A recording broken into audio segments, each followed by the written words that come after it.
Hi there, welcome to my podcast. My name is Ashley and I am a maker on Vancouver Island in Canada. And this is a podcast where I talk about all things making. So sewing, knitting, spinning, mostly fiber arts. So grab your craft and let's chat.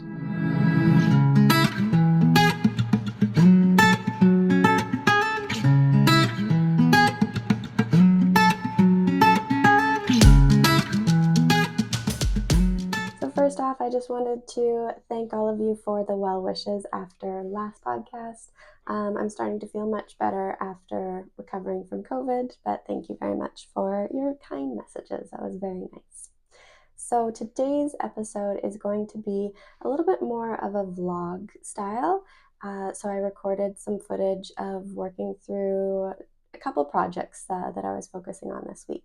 So I figured I would just show you that and kind of talk you through what I've been working on. So I hope you enjoy. First off, I'll start with the Evelyn top. This was a test knit that I did for Sarah, who is Noelle Knits on Instagram. And I used Sunday Fibre Co yarn in their Fieldling base, which is a cotton silk blend. And it just blocked out beautifully. It has a really nice drape to it and a really nice sheen too. So I'm really excited to wear this. So I'll just tell you some quick information about the pattern. So it's available in 9 sizes with a finished chest circumference ranging from 30 inches to 62 inches or 76 centimeters up to 157 centimeters. And the intended ease is 2 inches or 5 centimeters of positive ease. I had a bit of a tricky time getting gauge, so I gauge swatched using the needles recommended and it was far too big, so then I went down 2 sizes actually, and then my gauge swatch was correct. So I knit this entire top on 2.5 millimeter needles. The recommended needles were 3 millimeter, I believe. Let me just check that here. Yeah, the body is recommended to be knit in 3 millimeter. I feel like I could have gotten away with that. My swatches lied to me. Basically, the 2.5 millimeter swatch was correct, but now this entire top knit in 2.5 millimeter has a much tighter gauge than intended. So the pattern is wanting a 27 stitch gauge per 4 inches, and mine came out to about 30 stitches. So I'm hoping that with wear, it's going to kind of loosen up a little bit. Linen is like that, like it's kind of crisp and tight in the beginning, but then after wearing and washing, it does soften up. But I'm still really happy with the feel of this fabric, and I like the fit. It ended up being about no positive ease, 0 positive ease, which I don't mind that fit for tank tops. I like a snugger kind of look for a tank. And then when I get into like t-shirts and sweaters, that's when I like a lot of extra positive ease. So yeah, I'm happy with the fit of it. I would have enjoyed knitting it more on 3 millimeter needles rather than 2.5s, but that's fine. The construction is top down. She recommends starting with a provisional cast on your front strap and then also on your back strap so that you can have those loose and see if you like the actual length of your straps. And I thought that was a really great idea in the pattern. I ended up doing the provisional cast on the first strap, but then when I went to do the second strap, I just knit into those live stitches from the provisional cast on and knit down, and I'm happy with the length. So the only mods that I did with this pattern are a scoop back. The pattern recommends starting the back just shortly after doing the back straps there, but I wanted the back and the front to match in depth. And she gives recommendations in the pattern on how to do that. So it's a very easy modification. And I'm tall, I'm 5'9", so I added an inch of length to the body from the recommended length of the pattern. So no major changes. I feel like it's pretty true to what the pattern says. And yeah, I'm really happy with it. I'm looking forward to wearing this for what's left of summer here. I'll just show you a close-up of the buttons. These are antique mother of pearl buttons that I actually got from my father-in-law. He likes to collect antiques, and so he had a bunch of buttons that I looked through and grabbed these. I think they're really special and pretty. I've said this before about the pattern design, but I really like the clever faux button band there.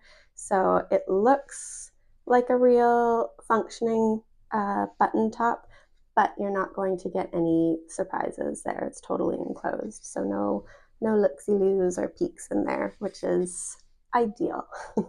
So I'll put this on to model it for you, and you can see what it looks like on.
This week was trying to finish this quilt for our boat.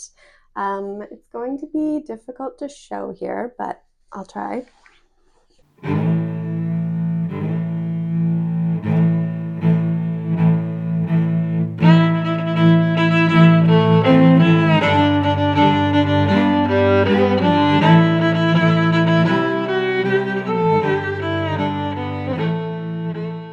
Okay, so I'm nearly done hand sewing the bias onto, or the binding onto the quilt, but this is it. I am not proud of the work that I did on this quilt. It was a rush job. I wasn't feeling well, getting over COVID, and yeah, I kind of just didn't care enough to be really careful with it. It's just going to be a quilt for our boat. You know, it's not going to be displayed on a bed or anything. It's going to be crunched up in the berth where you sleep is actually kind of like V-shaped, so it's not going to lie flat and smooth there. So I'm okay with the messiness, but it's very messy. So I ended up using 2 layers of cotton batting because I wanted it to be a little bit heavier and thicker for cool nights, especially on the ocean. The air is quite cool, so I wanted it to be nice and warm. So the main body of the quilt is just all this one color of fabric, but it's actually laid out on the bias. I followed these patchwork square motifs from an old like quilting book that my mom had, and the original quilt had all of the squares on the diagonal, so they're set almost like, well, they're set like diamonds basically. So I followed that for the squares. So the stars sit like this on the diagonal, and the sailboats also sit on the diagonal. So in the original blanket, it's all squares of stars and boats, and it's a typical quilt with squares connected. But I didn't want to put that much work into this. I figured I would just have a couple feature squares, and then from there I just sewed strips of fabric to make it all just that one same background color. But I cut out those strips just like straight across the fabric on the grain, but then we laid them out on the diagonal to connect to those squares. So all of those pieces are basically on the bias on the quilt. And when I was quilting, using just my regular home machine and trying to squish the huge quilt like through it and quilt it, which is difficult on its own, I ended up really pushing that fabric over to one side as I was sewing, and it just easily did that because it was on the bias. So I did a few really messy rows, and I wasn't just straight stitching either. I had drawn kind of like the shape of waves for the bottom, and then it goes up to like swirly kind of stars on the top. So I was trying to be a little too fancy with this quilt, and I shouldn't have been. But yeah, when I started with the wave kind of pattern on the bottom, and I noticed it was really pushing that fabric to one side, and it was starting to gather and pleat and bunch up there. I didn't go back and pick it out. I ended up just pinning every single row that I was going to quilt, and it did improve the problem after that. But yeah, I really couldn't be bothered to fix the messiness. I'm just going to leave it. I'm hoping that when I wash and shrink up this quilt that it's going to kind of hide that bunchiness a little bit. But again, it doesn't need to be perfect. It's just a quilt for the boat. It doesn't matter. So now I'm just finishing up the binding, and I love hand sewing binding. I find it so relaxing. You just literally cuddle up with your huge quilt on your lap and just work away hand stitching the binding on. I'm going to show you something that my mom taught me actually with the binding on this quilt. So typically I would have thought of using just like a bias tape like a wide bias tape to bind the edge of the quilt. And a bias tape is folded over on each side and then pressed down the middle. So you have the live edges kind of tucked in on each side. Originally that's what I was going to do, but my mom actually just cuts her fabric and folds it in half and doesn't do any of the extra ironing, like to iron in the edges, because she just sews down that live edge and then uses the double, like basically the folded over piece of fabric to wrap around and then attach that end like with hand sewing, which it's way less ironing. All you have to do is just iron that center fold right there, and then your bias tape is a little bit stronger.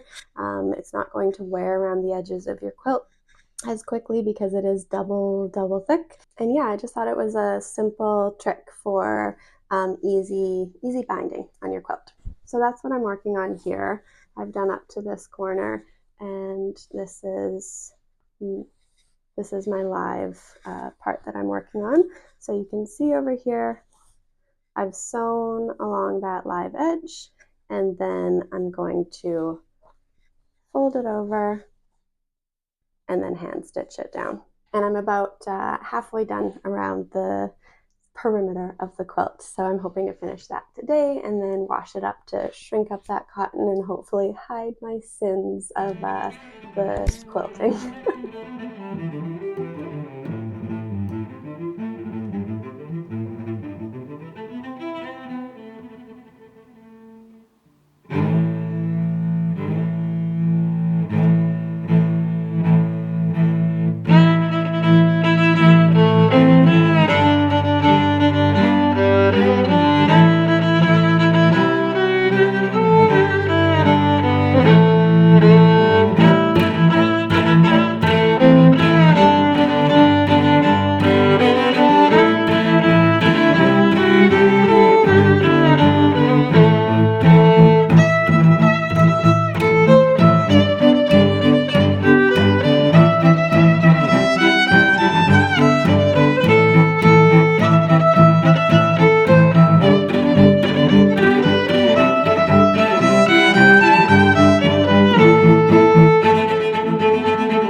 recommendation. I just finished this book called Endurance by Alfred Lansing, and it is a true story about survival. It's quite a famous story, actually. You might have heard of Shackleton. He is the lead expeditionist. He was an explorer, and him and his crew set sail in 1914 to head to the Antarctic, and their goal was to cross the Antarctic on foot, and it had never been done before. But they ran into problems.